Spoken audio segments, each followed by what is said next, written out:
Hero हो गया और डेटा भी दुनिया में सबसे सस्ता आज हिंदुस्तान में है। यहां तक कि हमारी फार्मा इंडस्ट्री, हमारे वैक्सीन निर्माता, क्या ये सारे सरकारी हैं क्या? आज मानवता के काम अगर भारत आ रहा है तो हमारे इस प्राइवेट सेक्टर का भी बहुत बड़ा रोल है, प्राइवेट एंटरप्राइज का रोल है। और हमें हमारे देश के नौजवानों पे भरोसा होना चाहिए, हमारे देश के नौजवानों पर भरोसा रखना चाहिए।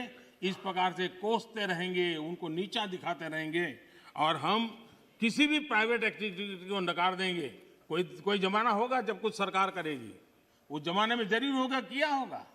आज दुनिया बदल चुकी है, समाज की अपनी ताकत है, देश के अंदर ताकत है। हर एक किसी को अवसर मिलना चाहिए और उनको इस प्रकार से बेईमान घोषित करना, उनके लिए गंदी भाषा का प्रयोग करना, ये कल्चर किसी जमाने में वोट पाने के लिए काम आया होगा, आज वो आने वाला नहीं है। कृपा करके हम, और मैंने लाल किले पर से बोला, वेल्थ क्रिएटर भी देश को जरूरी होते हैं, तभी तो वेल्थ बांटेंगे। गरीब तक वेल्थ बांटेंगे कहां से, रोजगार देंगे कैसे? और सब कुछ बाबू ही करेंगे। आईएएस बन गया मतलब वो फर्टिलाइजर का कारखाना भी चलाएगा, आईएएस हो गया तो वो केमिकल का कारखाना भी चलाएगा, आईएएस हो गया वो हवाई जहाज भी चलाएगा। ये कौन सी बड़ी ताकत बना के रख दी है हमने? बाबुओं के हाथ में देश दे करके हम क्या करने वाले हैं? हमारे बाबू भी तो देश के हैं, तो देश का नौजवान भी तो देश का है। हम हमारे देश के नौजवानों को जितना ज्यादा अवसर देंगे, मुझे लगता है उसको उतना ही लाभ होने वाला है। माननीय अध्यक्ष जी, जब तथ्यों के आधार पर बात टिकती नहीं है तो ऐसा होता है जो अभी देखा,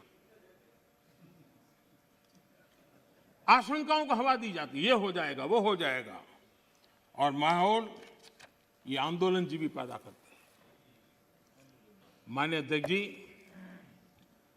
किसान आंदोलन की पवित्रता, और मैं बहुत जिम्मेवारी के शब्द प्रयोग करता हूं, मैं किसान आंदोलन को पवित्र मानता हूं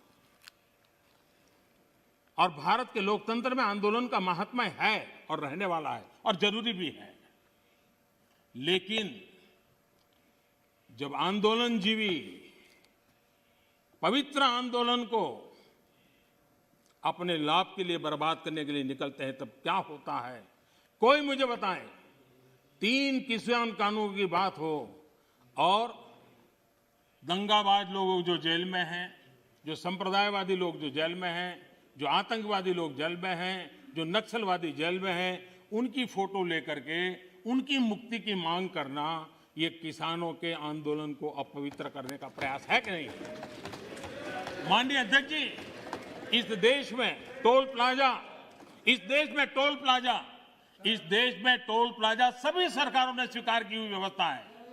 टोल प्लाजा इस देश में सभी सरकारों ने की हुई व्यवस्था है और उस टोल प्लाजा को तोड़ना, उस टोल प्लाजा को कब्जा करना, उस टोल प्लाजा को न चलने देना, ये जो तरीके चले हैं, वो तरीके क्या पवित्र आंदोलन को कलंकित करने का प्रयास है कि नहीं? जब पंजाब की धरती पर सैकड़ों की तादाद के अंदर, पंजाब की धरती पर सैकड़ों की तादाद के अंदर जब टेलीकॉम के टावर तोड़ दिए जाएं, क्या वो किसान की मांग से सुसंगत है क्या? किसान के पवित्र आंदोलन को बर्बाद करने का काम आंदोलनकारी ने नहीं, आंदोलन जीवियों ने किया हुआ है। और इसलिए देश को आंदोलनकारी और आंदोलन जीवियों के बीच फर्क करना बहुत जरूरी है और देश को इन आंदोलन जीवियों से बचाना वो भी उतना ही जरूरी है।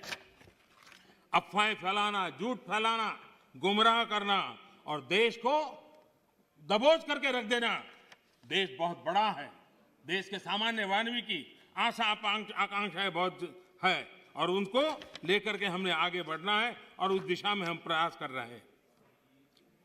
देश में एक बहुत बड़ा वर्ग है,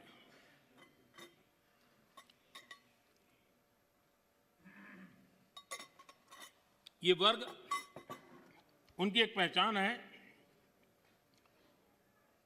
टॉकिंग द राइट थिंग्स, यानी हमेशा सही बात बोलना। सही बात कहने में कोई बुराई भी नहीं है, लेकिन इस वर्ग के ऐसे लोगों से नफरत चीड़ है जो डूइंग द राइट थिंग्स पर चलते हैं। ये फर्क समझने जैसा है। टॉकिंग द राइट थिंग्स इसकी वकालत करने वाले जब डूइंग द राइट थिंग की बात आती है तो उसी के सामने खड़े हो जाते हैं। ये चीजों को सिर्फ बोलने में विश्वास करते हैं, अच्छा करने में उनका भरोसा ही नहीं है। जो लोग इलेक्टोरल रिफॉर्म की बात करते हैं, वन नेशन वन इलेक्शन, उसकी जब बात आती है तो विरोध में खड़े हो जाते हैं।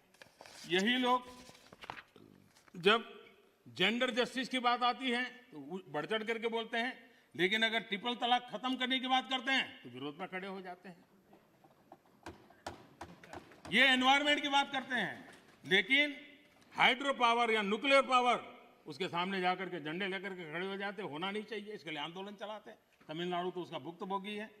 उसी प्रकार से जो दिल्ली में पॉल्यूशन को लेकर के कोर्ट में जाकर के रीट करते हैं, अपील करते हैं, पीआई करते हैं, दिल्ली के लोग, वही लोग पराली जलाने वालों के समर्थन में जाके खड़े हो जाते। तब समझ नहीं आता है कि किस प्रकार से इस देश को गुमराह करने का इन लोगों का प्रयास है, और उसको देश ने समझने की जरूरत है। मैं देख रहा हूं कि 6 साल में विपक्ष के मुद्दे कितने बदल गए हैं जी। हम भी कभी विपक्ष में थे, लेकिन हम जब भी विपक्ष में थे तो आपने देखा होगा देश के विकास के मुद्दों को लेकर के, भ्रष्टाचार के मुद्दों को लेकर के हम शासन में बैठे हुए लोगों को घेरते थे, हम आवाज उठाते थे, हम प्रयास करते थे। मैं हैरान हूं, आजकल विकास के मुद्दे की चर्चा ही नहीं करते। मैं इंतजार करता हूं कि ऐसे मुद्दे उठाए ताकि हमको कुछ कहने का मौका मिले कि भाई हम क्या कर रहे हैं, लेकिन वो हमारे मौका ही नहीं थे, क्योंकि इनके पास इन मुद्दों पर बोलने के लिए कुछ रहा नहीं है। और इसलिए न वो कितनी सड़कें बनी पूछते हैं, न कितने पुल बने पूछते हैं, न बॉर्डर मैनेजमेंट में क्या हुआ है, कितनी पटरियां बिछी, इन सारे विषयों पर उनको चर्चा करने में इंटरेस्ट नहीं है। माननीय अध्यक्ष जी, 21वीं सदी में इंफ्रास्ट्रक्चर का बहुत बड़ा महत्व है, और भारत को आगे जाना है तो इंफ्रास्ट्रक्चर पर बल देने की बहुत जरूरत है। और आत्मनिर्भर भारत के रोड मैप के लिए इंफ्रास्ट्रक्चर पर बल देना इस समय की मांग है, और हम सबको इसको स्वीकार करना होगा। इंफ्रास्ट्रक्चर मजबूत होगा तभी देश की गति भी तेज होने वाली है, उसकी दिशाएं भी व्यापक होने वाली हैं, और इसलिए हमने प्रयास करना चाहिए। और इंफ्रास्ट्रक्चर का मतलब है गरीब के लिए, मध्यम वर्ग के लिए अनेक नई संभावनाओं को इंफ्रास्ट्रक्चर जन्म देता है, नए अवसरों को जन्म देता है, रोजगार के लिए नए अवसर लेकर के आता है, इकोनॉमी को मल्टीप्लायर इफेक्ट करने की उसकी ताकत रहती है, और इसलिए हमने इस बात को बल देने की जरूरत है। इंफ्रास्ट्रक्चर का मतलब वोट बैंक के अवसर नहीं होता है, कागज पे घोषित कर देना कि ये रोड बनेगा, एक चुनाव जीत लो, दूसरी बार वहां जाके सफेद पट्टी कर लो, दूसरा चुनाव जीत लो, तीसरी बार जाकर वहां थोड़ी मिट्टी डाल दो। तो ये इस काम के लिए नहीं है, ये सचमुच में जीवन बदलने के लिए और सब व्यवस्थाओं को बदलने के लिए इंफ्रास्ट्रक्चर को हमने बल देने की आवश्यकता है। 110 लाख करोड़ रुपए की योजना के साथ हमने बजट में अभूतपूर्व खर्च के साथ आगे बढ़ने की दिशा में हम चल रहे हैं। देश के 27 शहरों में मेट्रो ट्रेन, 6 लाख से ज्यादा गांवों में तेज इंटरनेट, बिजली के क्षेत्र में हम वन नेशन वन ग्रिड इस कंसेप्ट को साकार करने में सफल हुए हैं। सोलर पावर सहित रिन्यूएबल एनर्जी के मामले में आज दुनिया के 5 टॉप देशों के अंदर भारत ने अपनी जगह बना ली है। दुनिया के सबसे बड़े सोलर और विंड की हाइब्रिड पार्क आज भारत में दुनिया का सबसे बड़ा बन रहा है। विकास में हम एक नई तेजी देख रहे हैं, नए पैमानों पर जा रहे हैं। हमने देखा है कि जहां जहां असमानता है, खास करके पूर्वी भारत, अगर देश के पूर्वी भारत का विकास हम उस स्थिति पे लाना होगा ताकि पश्चिम भारत की जो आर्थिक व्यवस्था है उसकी बराबरी तुरंत करे, तो मिलकर के देश के अंदर प्रगति की संभावना बढ़ेगी। और इसलिए हमने पूर्वी भारत के विकास पर एक विशेष बल दिया है। चाहे गैस पाइपलाइन बिछाने की बात हो, चाहे रोड बनाने की बात हो, चाहे एयरपोर्ट बनाने की बात हो, चाहे रेल बिछाने की बात हो, चाहे इंटरनेट कनेक्टिविटी, और इतना ही नहीं, वाटरवे के द्वारा नॉर्थ ईस्ट के राज्यों को जोड़ने का एक बहुत बड़ा भगीरथ प्रयास चल रहा है। और मुझे लगता है कि हमारा ये फोकस है कि देश को एक संतुलित विकास की तरफ ले जाना चाहिए।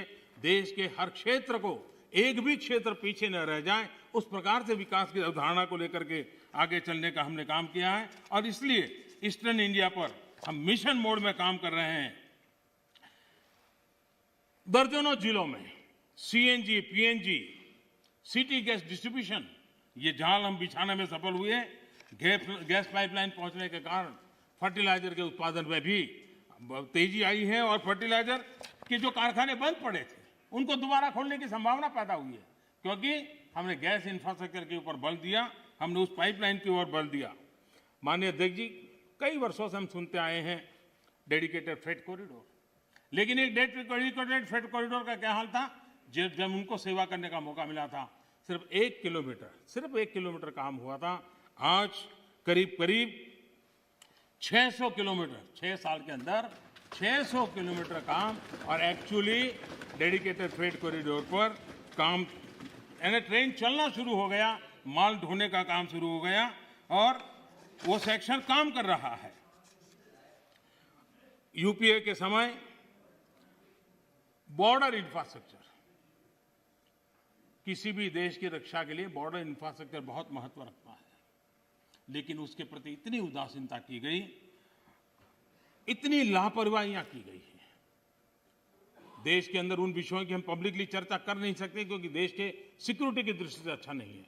लेकिन ये चिंता का विषय है कि हमने, क्योंकि वहां लोग नहीं है, वोट नहीं है, जरूरत नहीं लगी, फौजी आदमी जब जाएगा देखा जाएगा क्या होने वाला है, इसी सोच का परिणाम था। और इतना ही नहीं, एक बार तो एक रक्षा मंत्री ने पार्लियामेंट में कह दिया था कि हम इसलिए इंफ्रास्ट्रक्चर नहीं करते हैं बॉर्डर पे ताकि कहीं दुश्मन देश उस इंफ्रास्ट्रक्चर का उपयोग न कर ले। कमाल के हो गए। इस सोच, इसको बदल करके हमने आज करीब करीब जो अपेक्षाएं और आयोजन था उसका एक बहुत एक हिस्सा बॉर्डर के ऊपर इंफ्रास्ट्रक्चर की दिशा में हमने पूर्ण किया है। एलएसी पर ब्रिजेज, आज मेरा अंदाज है करीब 75 के करीब ब्रिज ऑलरेडी वहां काम चल रहा है तेजी से, और इसलिए कई सैकड़ों किलोमीटर हमने रोड बनाए हैं। और मैं चाहता हूं कि जो काम हमारे सामने था, करीब करीब 75% तो हमने उसको पूरा भी कर लिया है, और हम आगे भी इस काम को जारी रखेंगे। इंफ्रास्ट्रक्चर के अलग अलग क्षेत्र होते हैं, उसी प्रकार से आप देखिए अटल टनल हिमाचल प्रदेश में, उसका हाल क्या था? अटल जी के समय जिसकी कल्पना की गई, अटल जी के जाने बाद किसी न किसी फाइलों में वो लटका रहा, एक बार छोटा सा काम हुआ फिर अटक गया, ऐसे ही करते करते चला गया। पिछले 6 साल के अंदर इसके पीछे हम लगे और आज अटल टनल काम कर रही है। देश की फौज भी आराम से वहां से मूव कर रही है, देश के नागरिक भी मूव कर रहे हैं। जो रास्ते 6-6 महीने तक जो इलाके बंद होते थे वो आज काम करने लगे हैं और अटल टनल काम कर रही है। उसी प्रकार से मैं ये बात साफ करना चाहूंगा कि जब भी देश के सामने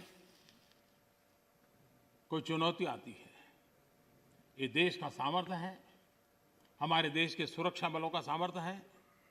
देश को कभी नीचा देखना पड़े ऐसी स्थिति हमारे फौज के जवान कभी होने नहीं देंगे, करने नहीं देंगे, मेरा पूरा विश्वास है।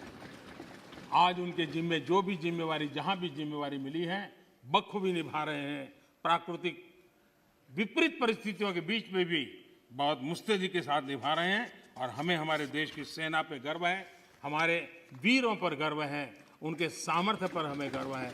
और देश हिम्मत के साथ अपने फैसले भी करता है और हम उसको आगे भी ले जा रहे हैं। मैंने कभी एक गजल सुना था, ज़्यादा तो मुझे इसमें रुचि नहीं है, मुझे ज़्यादा आता भी नहीं है, लेकिन उसमें लिखा था, मैं जिसे ओढ़ता बिछाता हूँ, मैं जिसे ओढ़ता बिछाता हूँ, वो गजल आपको सुनाता हूँ। मुझे लगता है ये जो साथी चले गए, वो जिन चीज़ों के अंदर जीते हैं, पलते हैं, वो वही सुनाते रहते हैं जो उनके कालखंड में उन्होंने देखा है, जो उनके कालखंड में उन्होंने किया है, उसी को वो कहते रहते हैं। और इसलिए मैं समझता हूँ कि हमें अब चलना ही होगा, हमें बड़ी हिम्मत के साथ आगे बढ़ना ही होगा। और मैंने कहा, पोस्ट कोरोना एक नया वर्ल्ड ऑर्डर जब हमारे सामने आ रहा है, तो भारत ने कुछ नहीं बदलेगा कि मानसिकता छोड़ देनी होगी। ये तो चलता है, चलता रहेगा, मानसिकता छोड़ देनी पड़ेगी। 130 करोड़ देशवासियों का सामर्थ्य लेकर चल। प्रॉब्लम होंगे, अगर मिलियंस ऑफ प्रॉब्लम है तो बिलियंस ऑफ सॉल्यूशन भी है।